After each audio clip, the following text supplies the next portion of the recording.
Ay, magandang gabi po mga boss, mga camping, mga kabunyog. Vlog na naman tayo. Mamaya magkulabo tayo. Maganda ho yung comments niyo sa vlog ko kagabi. Opo. Ay, nga pala. Belated happy birthday, friend Amy Bingson. May you have many more birthdays to come. Kahapon po pala birthday niya. Hindi ko nabati. Oh.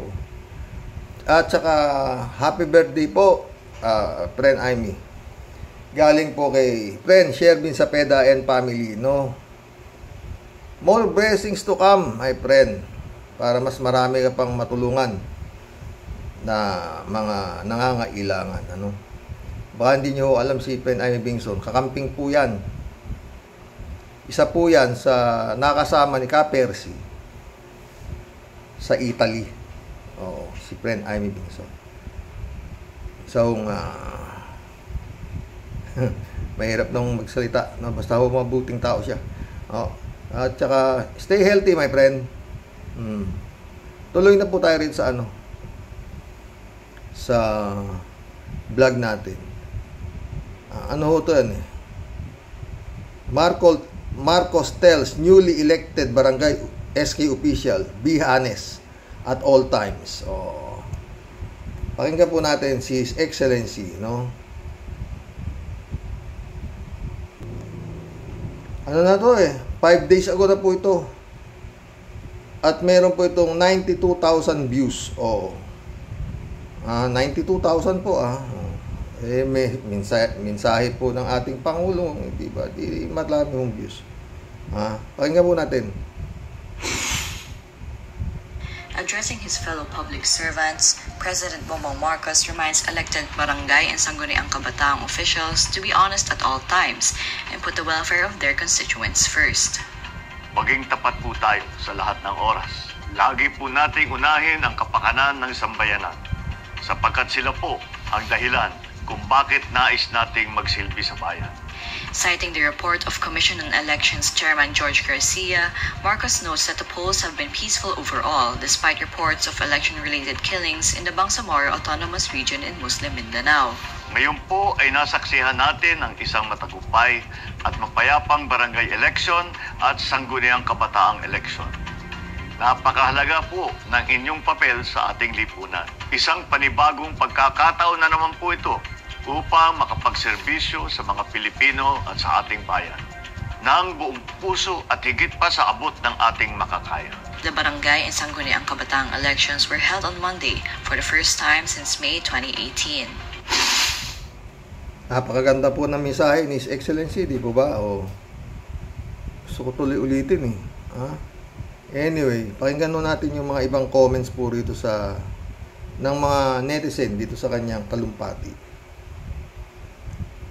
Sabi nitong isa, practice what you preach.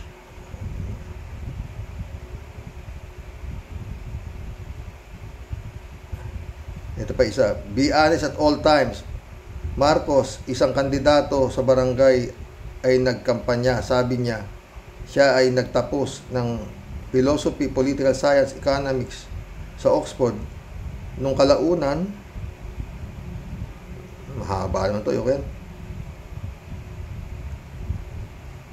From the words of Chancellor Palpatine.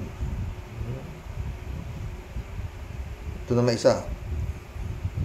Pakisimulan po sa sarili ninyo, mahal namin Pangulo. Then all else will follow. Sana nga mga boss. Marami ho to yung comments nito, 599. Sana nga ho magkatotoo po yung sinasabi ni His Excellency, hindi lang sa barangay, kung hindi sa Senado, Kongreso, at sa lahat na sangay ng gobyerno, para masaya ang mamamayang Pilipino. Diba? Ang ganda, di ba? Inulit-ulit ko yan. Ang ganda talaga ng pagkakabanat ni His Excellency dyan.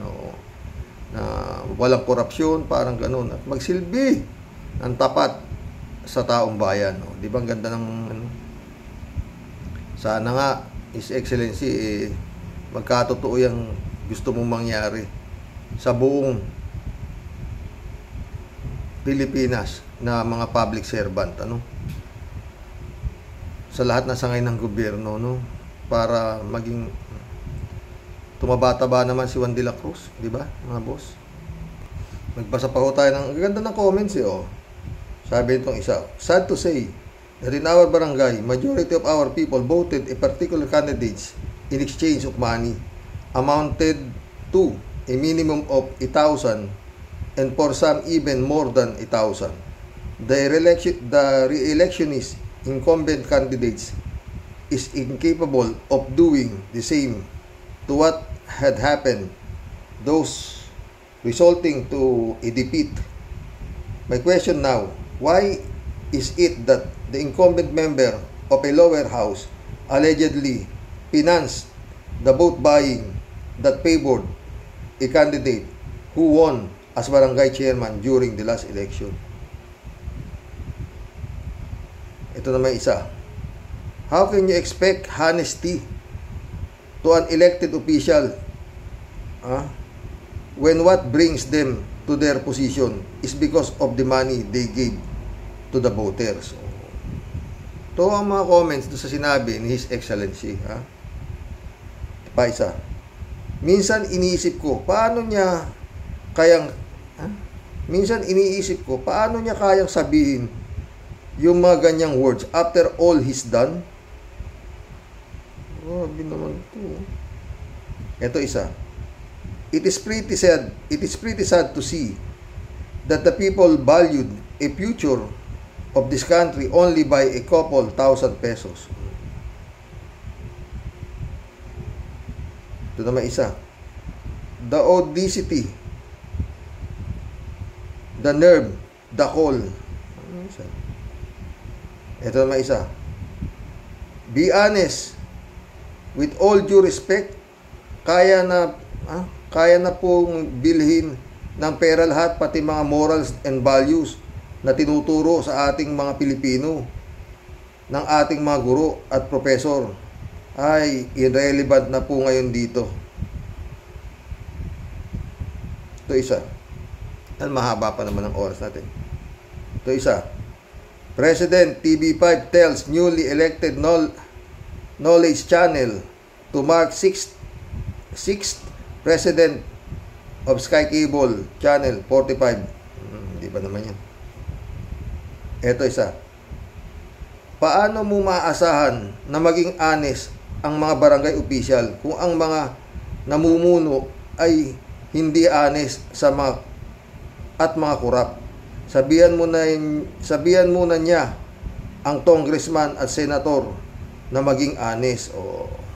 Yan. Ba't nga kaya naisip kasi ni His Excellency na magsalita ng ganyan? Dati naman, ang salita niya naman, yung tungkol sa multo, na parang takot siya sa multo.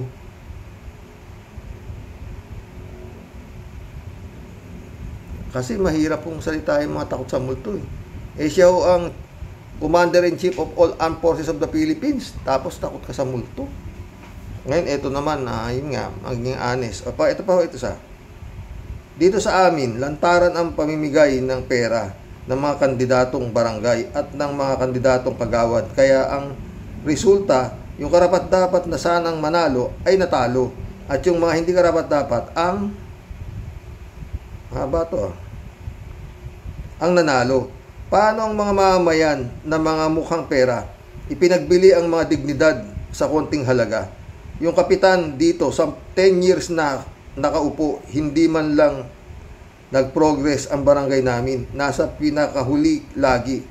At meron din pala nag-progress yung bahay ng kapitan at mga anak naglalakihan, nakabili ng mga sasakyan at mga lupain. Saan kayo nakakita ng ganun? Wala naman trabaho ang mga anak pero naglalakihan ang mga bahay. May mga four wheels pa. Ngayon tapos na ang termino niya. Ang pumalit, pinsan naman niya. Yun naman ngayon ang magpapayaman. Babawiin ang mga perang ipinamudmud noong nakaraang eleksyon. Kawawa naman ang barangay namin. Ano ba naman itong mga comments na to? Yung ganda naman ng speech ni His Excellency, di ba? Ba't ganito mga to, ha? Ito naman isa. Walk the talk. O, ito naman isa. Well said, Lord BBM. Meron din mga konti. Ito namang isa. That's the point of our beloved Honorable President F. Marcos Jr. Done is good. Well, Isaya. Ewan ko, Isaya naman to. Ito may isa. I voted for you, sir.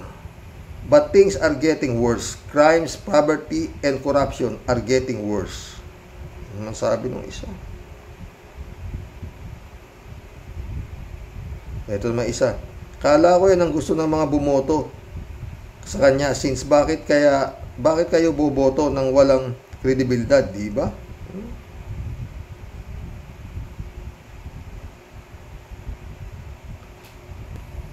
Ito pa isa. Matawa. Bihanes, sabi ng pinaka-dishonest sa bansa. Ano comments to? True. Let all be civil and honest. Oh. Ito may isa. Hypocrisy at its finest. May isa. The audacity that statement coming from you, sir, is very insulting, as you can even use it to yourself.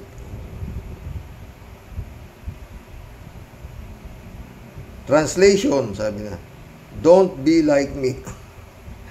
Nagaganda na sense of humor itong nagko-comment dito. Eto na may isa.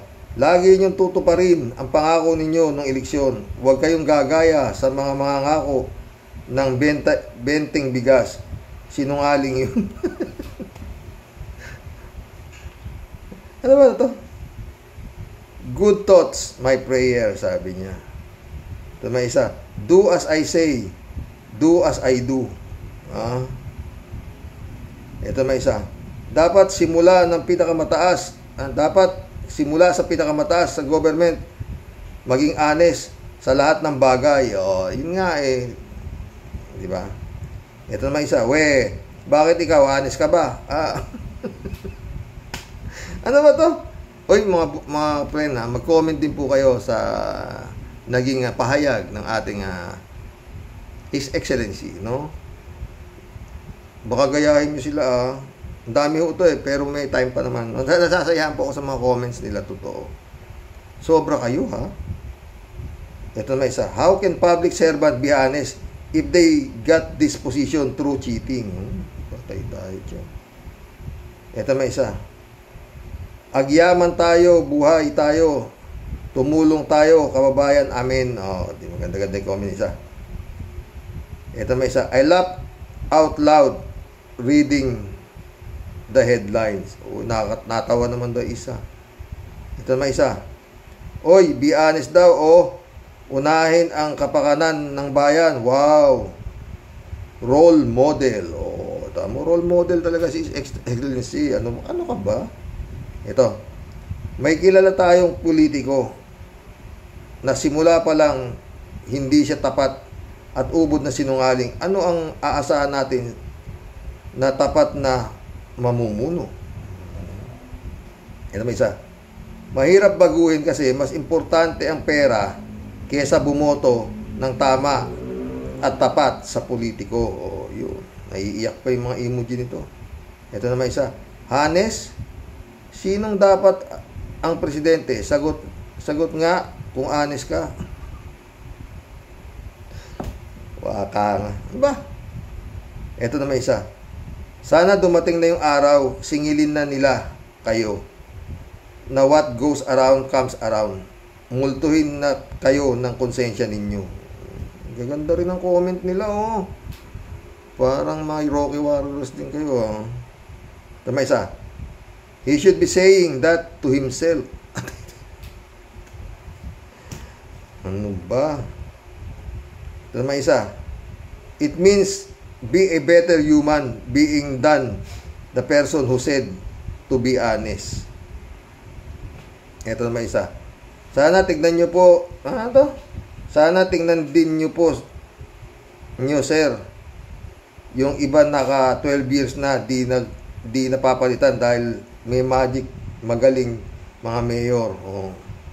Hindi, dynasty na siguro yun, ha. Oh. Ay, tama na. Magkulab na po tayo, mga boss.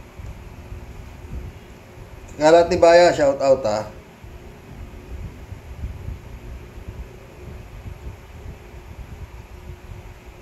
Kalat ni Baya ulit, oh. Simple lang yan. Less talk, less mistakes. Oh, di ba? Kaya nga, His Excellency. Huwag ka masyadong, tignan mo yung mga comments, hindi dapat pag-iisipan muna kung paano, anong magiging epekto ng mga talumpati mo, no, mga sir, ha? Kalat ni Baya ulit, oh. Wala. Pag wala ka na sa pwesto, ay manahimik ka na at wala kang maraming satsat pa. Galit ka na naman. Andy Losada, shout out. Karox, walang audio, meron. Kating Baya ulit, oh. Hello, Miss Akira Milus. Oh, good weekend. Oy, happy Sunday, ah. Kalat ni Baya ulit, oh. Good evening, Karox. Laban lang, Karox. Huwag kang umatras. Be well, Mama Bear. Okay lang si Mama Bear, ah.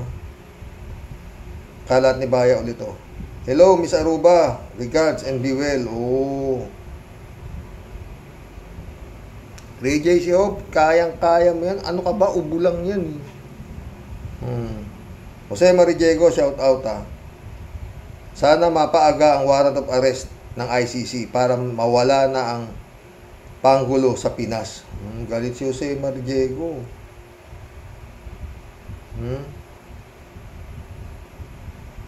Julito Rubilio, shout out, ha. Bakit, Digong, di mo ginawa ng panahon nakaupo ka? Ngayon nag-aalboroto ka dahil nawala ang confidential fund ng anak mo? Ngayon nag-uudyo ka sa military na umalsa? Bakit di mo ginawa sa panahon mo? Kasi nakinabang ka rin sa kongreso sa laki ng confidential fund mo, bilyon, kaya tamahimik ka. Galit si Julito Rubilio kay Digong. Sino naman matutuwa? Moody Muma, shout out. Ay, Sir Rox, good evening po. Si Digong, kung magsalita, akala mo, Digong, malinis ka. Hindi lang napagbigyan ng confidential ng anak mo. Nagmamaktol ka na. Wag ka na nga yan pala. Wag ka na. Yan pala ang kahina ng mga ito. Marahil may tinatagong pera sa bahay upang puro ka na lang dada para hindi ninyo pera yan, kaya wag kang kuda ng kuda. Kung ako kay BBM, ibigay mo na yan sa ICC lalong madaling panahon bago ka maunahan ni Digong. Nagpapakpian yan nagkakampihan yan sa Jinping at Digong. Salamat, sir, ingat po, sabi. Minsan di ko maano yung niliit, eh. Pero yan, San Juan, shout out, ha. Good evening po, Karox, at saka Karox, sa aking pagkakaunawa, ang sinabi ni Duterte dyan ay wala sa batas o sa konstitusyon ang gumawa ng hakbang ang militar sa pagsagawa ng lifestyle check sa mga aktibong politiko. Ito ay tungkulin ng ombudsman at sa pondo liquidation naman ay independent body COA. Wala pong masama itaas ang pensyon ng mga retired military kung ito ay kayang ibigay ng gobyerno at sasapat ang pondo na galing sa taxes ng mamamayan. Kaso, said ang pondo at baon sa utang ang bansa natin na dinatnan ni PBBM, kaya dapat mag-adjust sa paggamit ng pondo ng bayan at ibigay ang higit na kailangan bayan at mamamayan. Dapat po nag-iisip ang lahat ng Pilipino para sa kinabukasan ng bayan, hindi lang sa kasalukuyang kundi sa susunod pang panahon. God bless po. Ha? David Alvin Mendoza, shout out ha. Hello po Karox at sa mga Rocky Warriors. Good evening po sa lahat. Ano yan? Si Digong nahihibang na ba yan?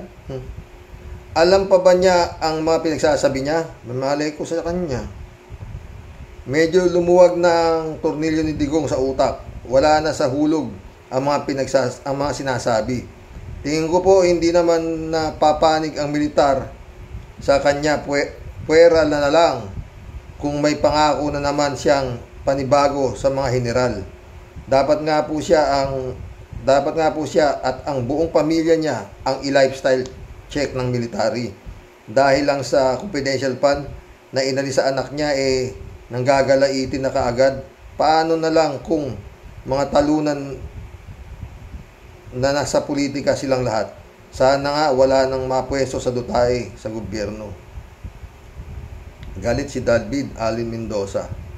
Oo, galit. Sino matutuwa kasi? Erlinda Aquino, shout out ha.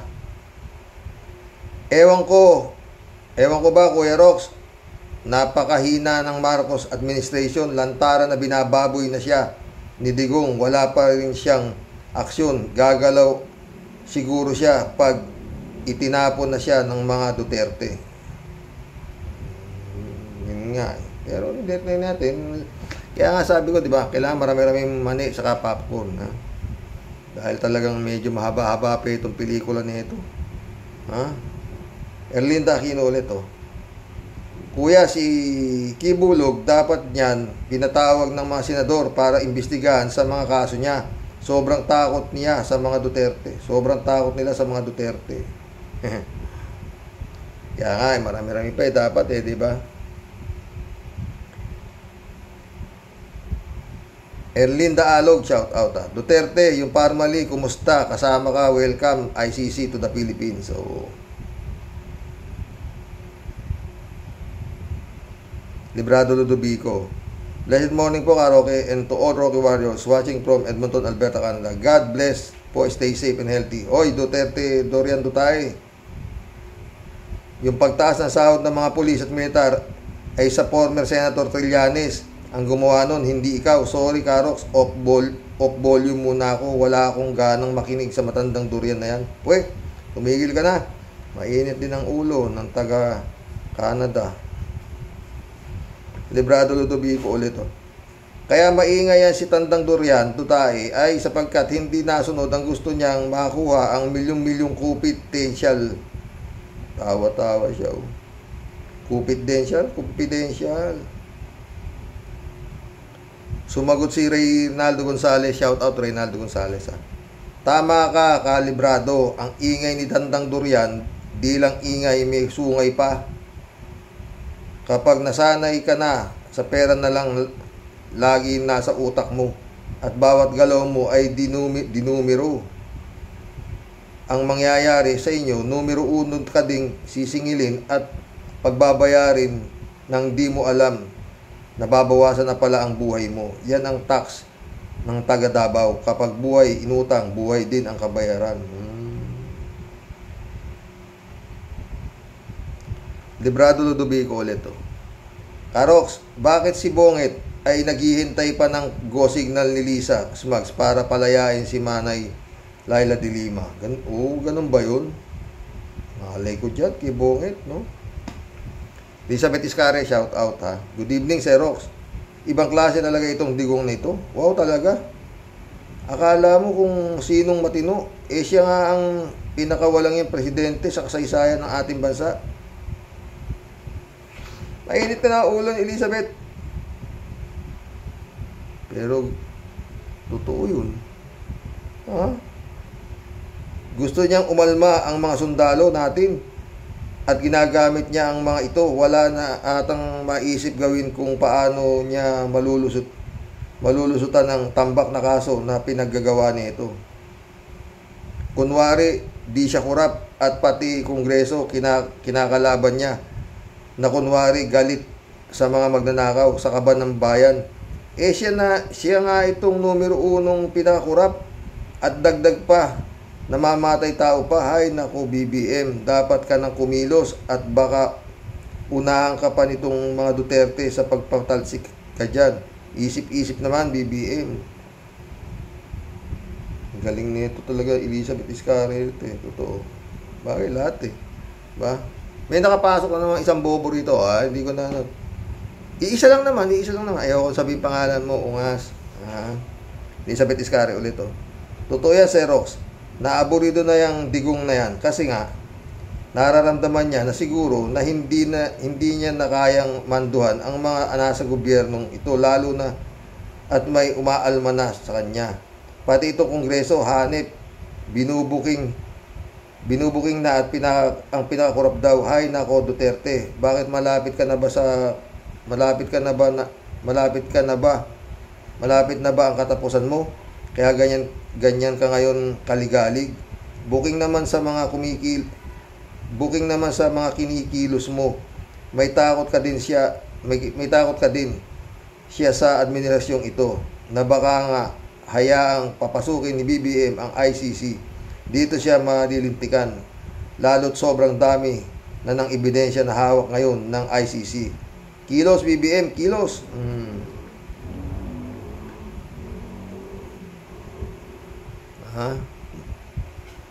Friend Shervin Sapeda, shout out.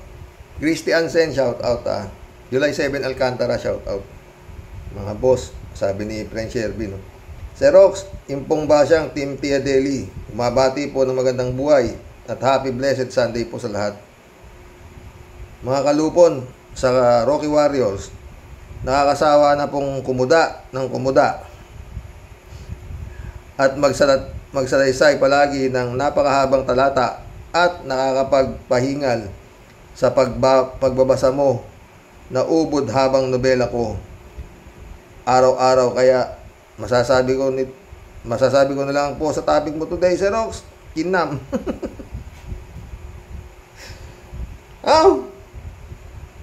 Mga pesting yawa, ewan ko sa inyo, mga buwisit, matatanda na kayo, bahala kayo sa mga buhay ninyo. Kinam po puro kayo peke, mga hinduropot na kurimaw. Kaya ganyan ang ating bansa, puro kayo sinungaling, puro kayo magnanakaw Hanggang sa muli po, ako po ay magtatanggal muna ng topak.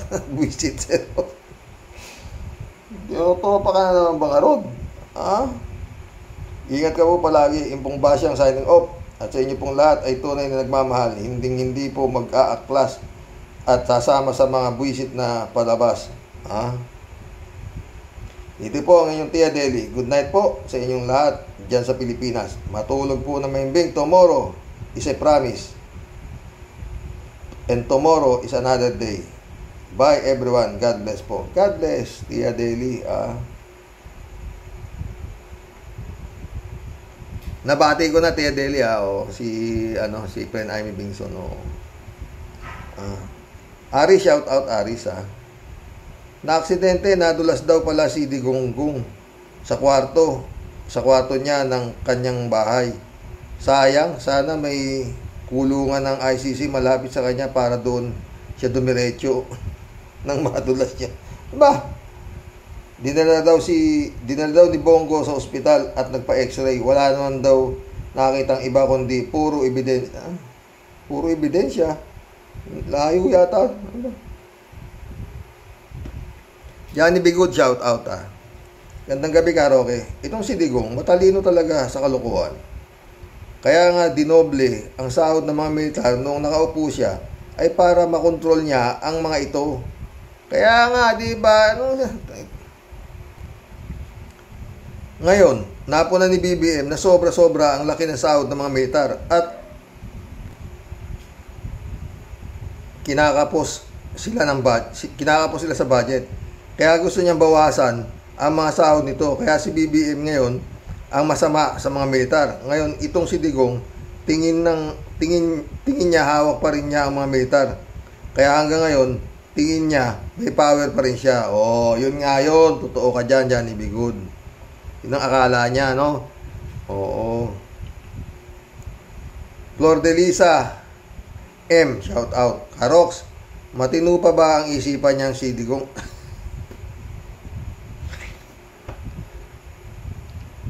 Your guess is as good as mine for Delisa, ha? Johnny Bigot ulit, oh. Hanggat dikit si BBM kay Digong, hindi makakalaya si Dilima. Yung sinasabi ko. Ha? Oh. Paano nga rod yung ICC? Di para mong sinabing Johnny Bigot na hindi makikikooperate si PBBM sa ICC. Parang ganun ang gusto mong ano to? Yun ang parang gusto mong sabihin, di ba? Oh. Pero naniniwala ako sa iyo, ha? Ay, no. Raul Villanada, shout out. Greetings, Kuya Rox. Ito na naman tayo ngayon. Ito ang comparison natin sa sinasabi ni Digong nyo para pinalulundag ni Digong nyo ang AFP sa bangin. Mauna na kayo lumundag. Mauna lang kayo, lulundag ba ang AFP? Oh, yun.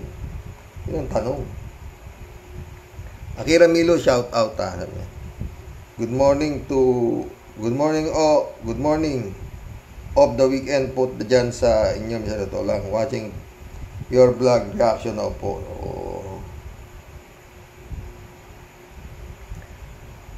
Raul Villanada, shout out, ha. Na-shout out ko na pala to. Sabi niya, napakaganda ng mapalaya si Laila de Lima sa termino ni BBM. Malaking plus factor ito sa kanya. Investment at tiwala ng mga dayuhan at isang pinakatodong taya niya sa llamado ang ICC na makapag-iimbestiga kay Digong nyo. Totoo. Raul Villanada ulit, oh. Total, wala namang kinalaman sa pagkakakulong ni Dilima at si Dilima ay wala namang kinalaman sa kanya ang investigasyon ng EJK. Dublado ang tama ni BBM dito. Nagsasabong siguro to si Raul. Ha? Totoo yun, di ba, Raul? Ano to? Antonio Escobar. Welcome to the club. Ano ba sinasabi? Ano na ang balita kila Colonel Odonio at sa TN Trayo? Asan yung mga ipinaglalaban nila? Si Mayor Magalong din. Bakit nagsisipagtahimik na? Bakit nagsisipagtahimik na lang sila? Pati sila Lenny, Kiko, Gordon Trillanes, Luke, etc. Anong ginagawa nila? Buti pa si PRRD, panay dakdak kahit wala na sa pwesto. Kagaya ni Roque Panelo Kibulok, tuloy lang ang dadadakdak ng SMMI. Ano ba to? Ano ba to si Antonio? Parang hindi ko maintindihan, ha? Parang sarkasam yata ang banat niya, di ba? Kinakantsawan niya yung administrasyon, di ba?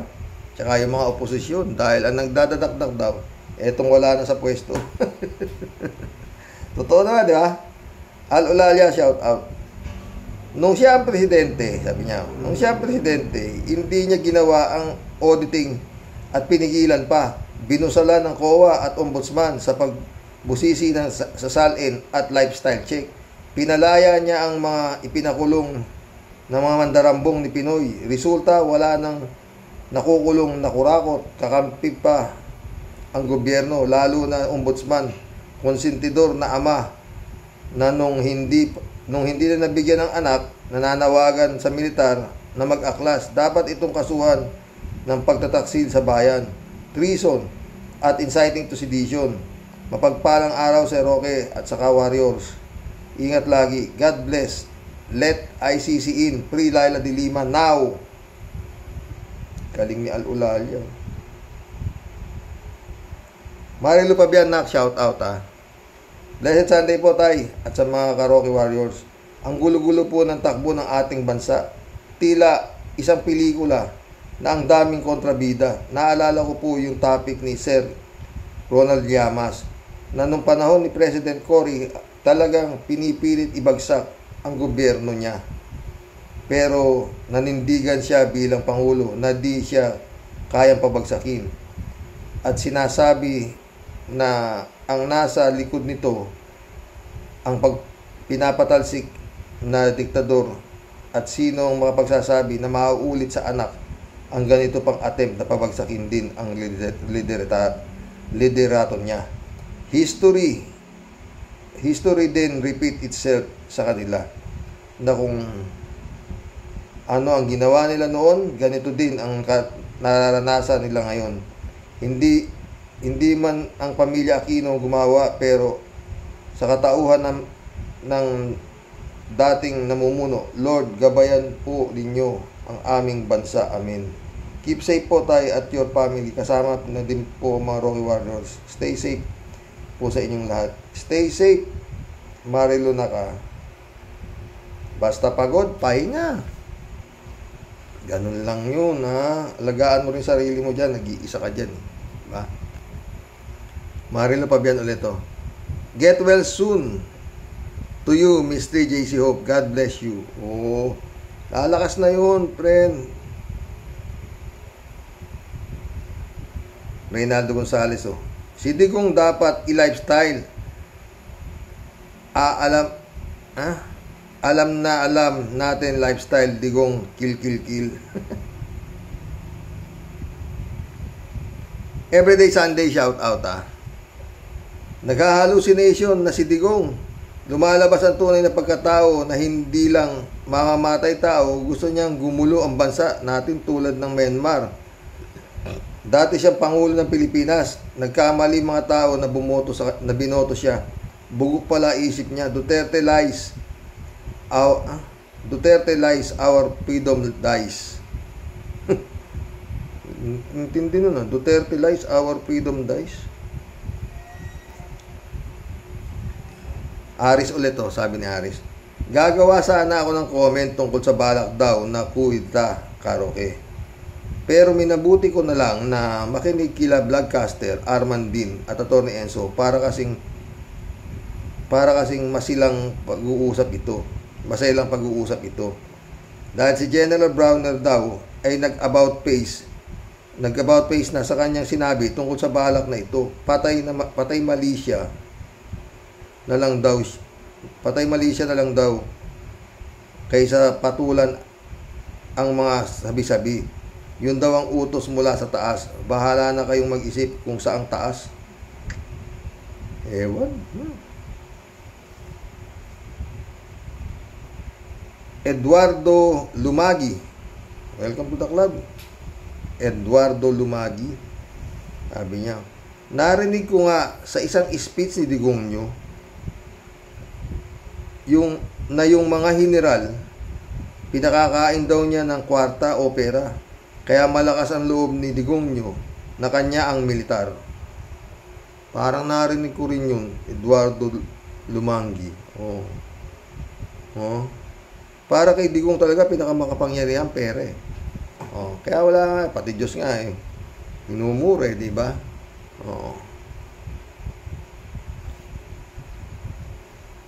Federico Mandak, shout out, ah. Kunwari pa hindi naman daw niya sinabi na magkudita ang militar. Ano ibig sabihin nung inuutusan niya ang military? Ano ba PBBM? Binabatikos ka na wala kang ginagawa? Weak ka talaga. Walang aasahan sa'yo ang bansang ito. Relax kapag babalag ka lang tungkol sa multo. Isip. Ano ba yan? Walang kaswerte-swerte ang bansa sa dalawang presidente na to. Galing mo talaga. Lahat, ang gaganda ng comment nyo, kaya hindi ko pwedeng di basahin, mga boss, eh. Ang gagaling kasi, Cassandra Daisy, shout out, ah. Hanggang hindi makukulong sa ICC ang mag-amang dugas, walang investor sa ibang bansa ang papasok sa bansa natin. Kaya Marcos Jr., mamili ka. Ang multo ng mga Duterte o ang sikmura ng mga Pilipino. Alberto Ulaer, shout out my friend. Sabi niya, Karoke, paano kung ipatanggal ang SMMI channel na dyan dadaan si Digong Duterte pag akyat niya sa langit ni Pibuli? Pag may ICC nang darating sa Philippines, Karoke, sa Pilipinas, Karoke, sabi niya. Friend 3JC Hope, get well soon na. Masyado na matagal yung ubo mo na yan. Sabi ko sa'yo kain ka kasi ng kain na masarap, kaya ka inuubo eh. Brother Elias Isyo, shout out Boyong Kong Balong, shout out. Adolasyon Di Maranan, shout out sa inyo. Mirna Regalado. Eman Escalona, nak, shout out Jeff Ramos, nak, shout out. Nawawala, hindi ko comment. Jeff Jun Lagon, my friend, shout out Oy, mag-comment kayo tungkol sa pangaral ni His Excellency tungkol dito sa dapat gawin ng mga bagong halal na mga barangay official. Christian Cheng, nak, shout out. Wala kang comments.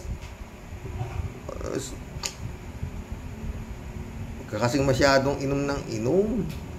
Mahilig ka bang uminom talaga? Dahan-dahan lang at magpataba ka Mission accomplished, mga boss.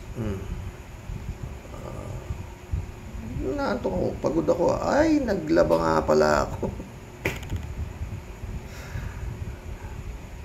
Ayoko kasi magpalabi. Totoo. Ako naglalaba ng damit ko. Kasi nga, konti lang naman, hindi na masyado madumi. Bakit papalaba mo ba, diba? Tsaka ayoko yung laba na washing machine. Mas maganda yung laba ko sa kamay. God bless, mga boss. Friend Amy Bingson, happy birthday ulit, belated. May you have many more birthdays to come. At sana, more blessings. Para mas marami ka pang matulungan. God bless, friend Amy Bingson.